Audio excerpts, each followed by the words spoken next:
When I think about CF care and equity, I think a lot about access to high quality providers, access to medication that folks need, access to clinical trials that patients may be eligible for, access to support, social support, family support, friends support, just a support network. Cystic fibrosis is really a term that covers literally hundreds of different actual molecular diseases. And this is where I start thinking about equity, because in different places in the world, in different ethnic groups and races, we have different types of cystic fibrosis based on the different types of genetic mutations. To me, equity in CF care means that everyone has access to newborn screening, and if diagnosed with cystic fibrosis, they have immediate access to quality care, information in their language, and the ability to join a caring community who's going to support them and let them know they're not alone on this journey. Diversity can look and feel different ways to different people,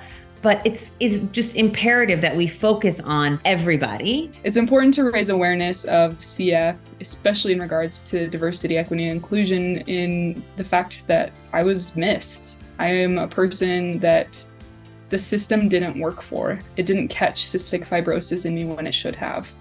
And part of that is due to my race. For me, equity in CF care means there are treatment options for everybody living with CF and those who have yet to be diagnosed, regardless of where you live, your socioeconomic status, your ethnicity, and even your genetics.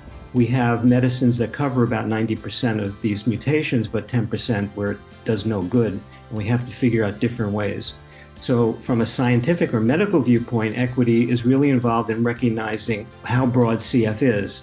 When I was being trained in my early years, people called it a disease of Caucasians, and we now know that's simply not true anymore. And more we're recognizing that cystic fibrosis is a human disease and found in all parts of the world. So we have to use our voices, and we have to use that education to not only help the communities better understand CF and what it looks like, but also some of the physicians, primary care doctors, OBGYNs, etc., to make sure that we all have the same understanding that CF can affect anyone of any racial or ethnic group, and that CF doesn't discriminate. Let's spread this out so everyone, doesn't matter what you look like, where you're from, what you believe, we all have, again, that same goal of helping our kids thrive. And we can do that, but we have to just open our minds to everyone.